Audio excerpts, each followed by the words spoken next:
I feel like every movie in its own way has some sort of subliminal messaging in it, whether it be that they're talking in code, trying to teach you a thing or two that you might not know, or telling you about their grand scheme of things, all while being in the form of entertainment, so you don't take it as truth or fact, you know?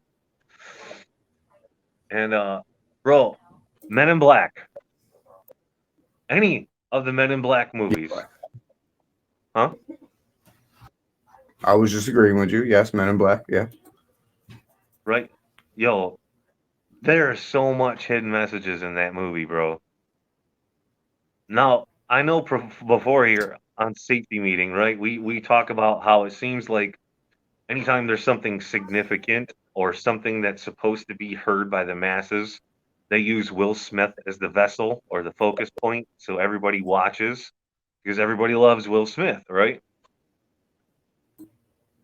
Men in Right. Black. There's some theories out there I've seen on the old TikTok that that Men in Black is also like a documentary rather than a sci-fi a fantasy. So before I go on my thoughts about it, you've seen Men in Black, right? Of course I have. Who hasn't seen fucking Men in Black, man? Okay. Now, when I you were mean, it's watching literally it, think about did it. you feel like it was just some weird ass sci-fi movie, or did you feel like there was a little bit of something to it? Like, You have to believe in the validity of aliens first. I think me and you've gone down this rabbit hole of how I feel about extraterrestrials. So unless you're thinking that Men in Black is thinking of like talking of like gods and goddesses and angels and demons, then no, I don't think it was talking about anything real. I don't believe in extraterrestrials. right? But the way that they worded it, especially in the second one and the third one, is they didn't refer to them as extraterrestrials. They referred to them as interdimensional beings.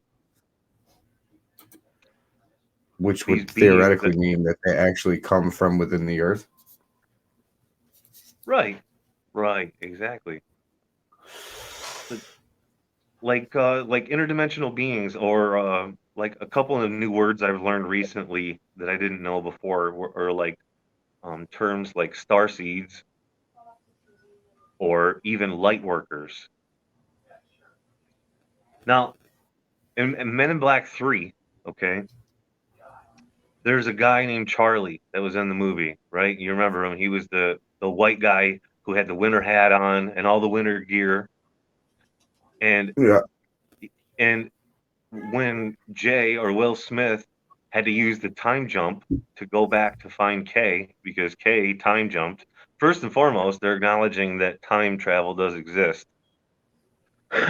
And I think they kind of revealed that when they were talking about in declassified documents of Project Looking Glass. But anyway, uh, but this worker, Charlie, he was basically like a light worker. He was an interdimensional being, meaning like he could take something and look at it and it's completely different, as if he was in a fifth dimension. Like he could almost rewatch the history of things, right? And prime example in the movie is he goes to the Met Stadium or whatever. Oh, it started echoing. Um, but he goes to like the Met Stadium, and while he's standing there, the stadium's completely empty, right?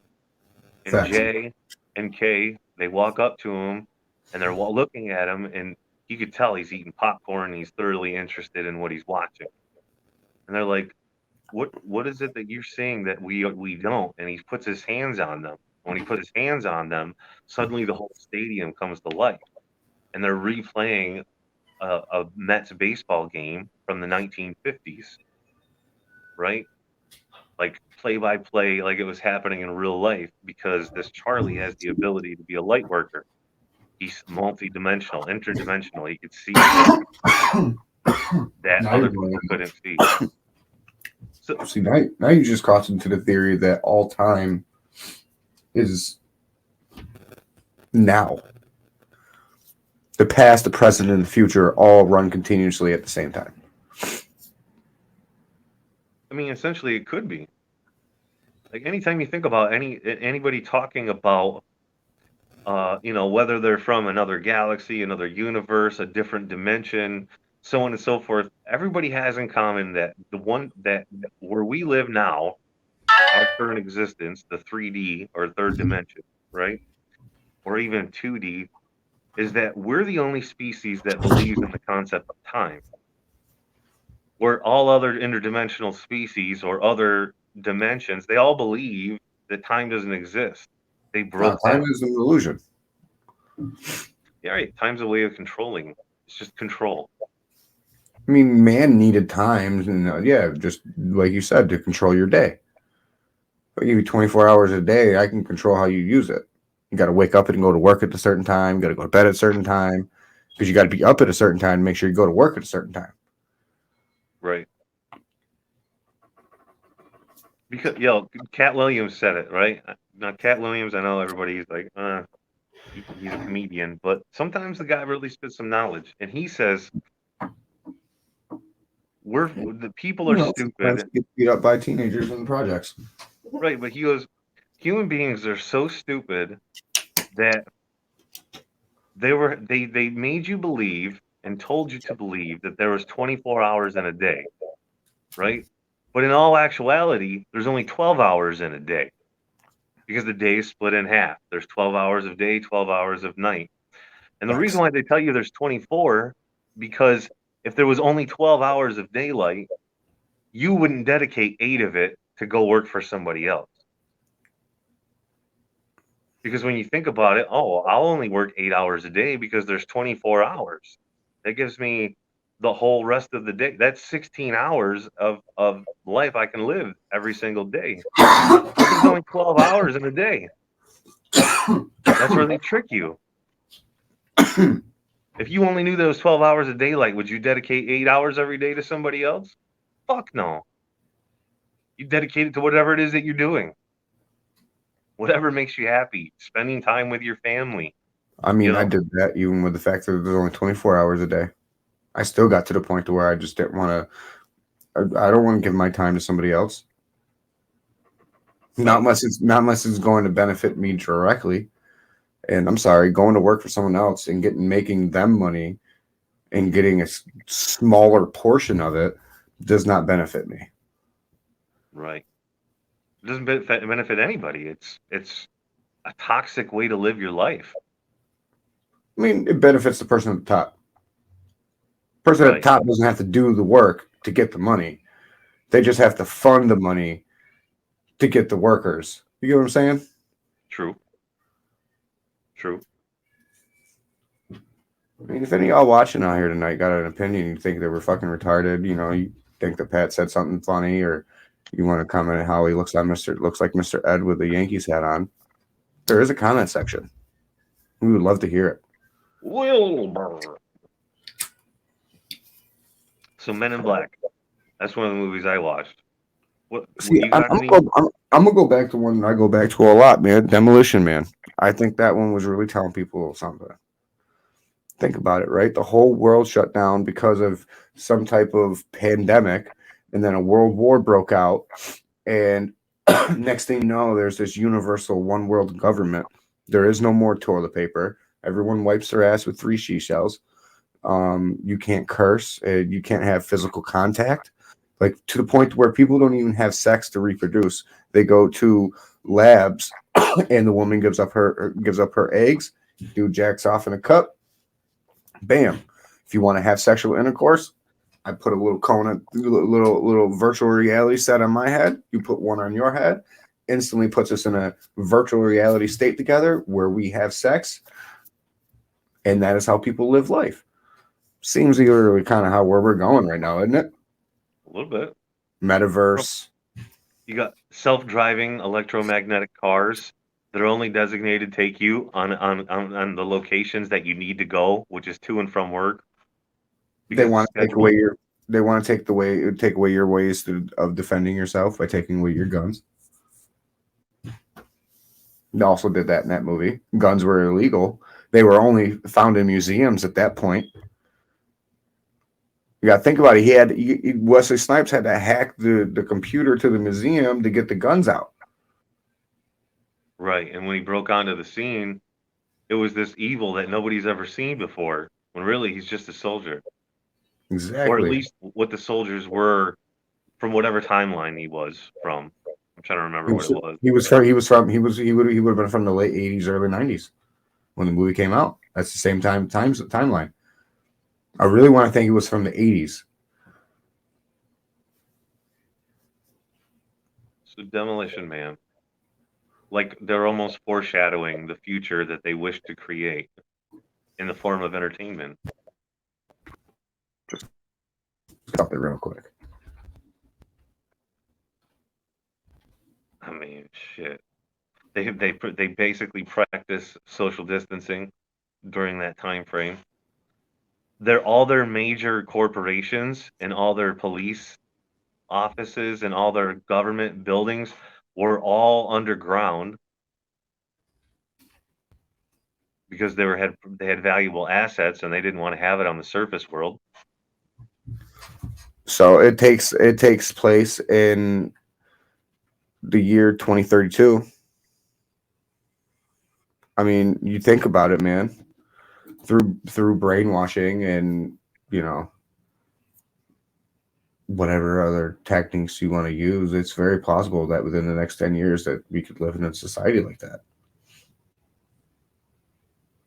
Yeah. Shit, it literally took them telling people once that,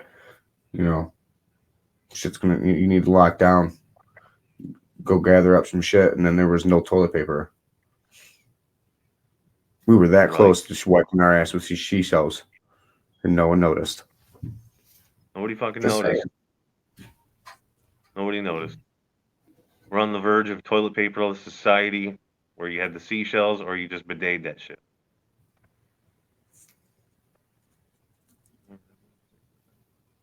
What's up, man? What's up, man? Appreciate How's it, it bro. going?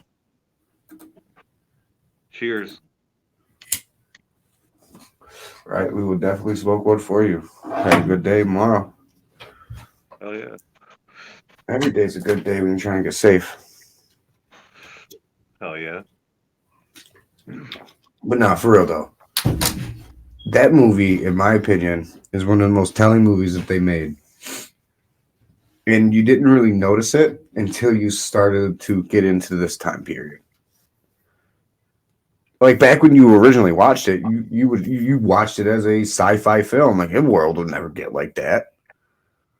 Right. And now all of it seems very plausible. And I see like Sylvester Stallone was the standout polarizing figure that was before Will Smith entered the picture. Right? Because they use Sylvester Stallone for really important parts in different movies. Okay, Different kind of movies, though, man. Right, but he's the guy. I mean, come on, man. They used Sylvester Stallone to make a movie about arm wrestling, and it was a fucking 5-star film, highly acclaimed. Who else were you going to have make that film besides him or Arnold Schwarzenegger? Exactly. There was no one else to make that film. Those are the only two guys. Right, I guess. But I mean, this man was Rocky. Okay, what were the premises? What was all the premises of Rocky? Every time a Rocky movie was released, there was about to be a military conflict in real life. And for the in-between times, they created Rambo.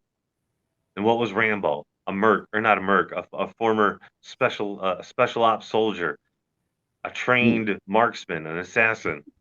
Now you're just going after a man's career as a action movie film maker. Right, what I'm saying, but before Will Smith, there had to be that one polarizing figure, that attention grabber, a way to get people in the seats so they can force whatever it is they're trying to force down your throat. I don't think and they always seem. I see. Well, my only problem is I don't view Will Smith as that guy. He is, though. Every important thing that's happened in our lifetimes as adults has been portrayed years ahead of its time with Will Smith in a movie. So you're going to sit here and tell me that we're going to have zombies soon? We already do. We call But we them blue don't. pill people. It's just open for interpretation. No, I think but see, we can't play that game though, because what all the things that we just went through in these movies that we just talked about are things that are either currently happening or by the letter, by the way, not just like interpretation wise. So I'm gonna take it that there's really gonna be zombies, or, or, or he just found a niche as a sci-fi actor because he didn't want to be known as a comedian. Or because he's a polarizing figure, they used his face to foreshadow up and coming events or previous events. Think about it, bro. Do you know anybody else that could Hold on. portray Ali the way he did? Just stop. I got something for you. Got something for you then. Are you trying to say Will Smith foreshadowed Kobe Bryant's career? A young boy from West Philly that moved to LA and became a superstar. Did he though? Yeah. Think about Fresh Prince as a basketball player. He was a fucking superstar. He scored like 100 points in a game, bro. Right, but on the show, he wasn't portrayed as anybody special. He went to college as a basketball player. And how many games do you actually see him play in an episode? But see, he was though. He was. I mean, that's not the point though. He was known as a basketball player. He was the Fresh Prince for that reason. The cut scene was even him playing, even him in a basketball court. He got into a fight at a basketball court. So you're telling me? Yes. So you're telling me I'm going along with your conspiracy. It's not a conspiracy. It's just an open thought. Okay, so what you're saying though is you're saying that possibly Kobe and Will Smith's lives could have ran parallel. Is what you're saying?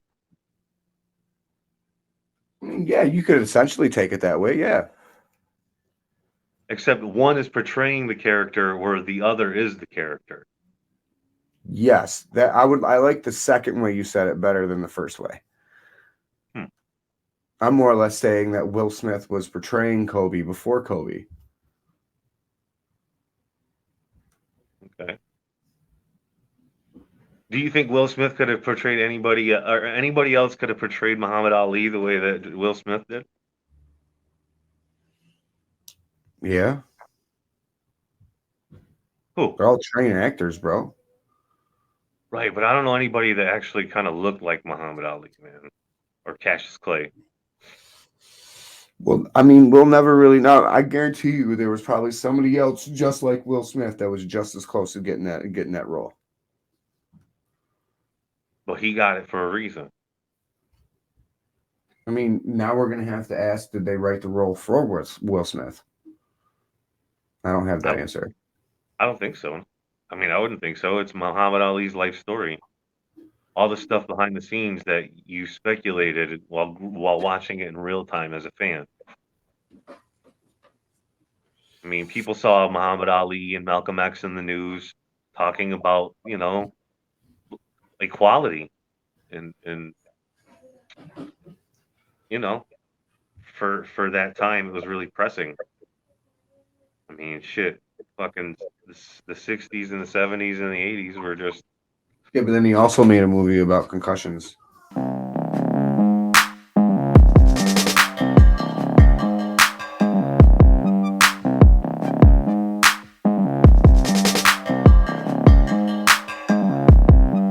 Fuck Tom Brady.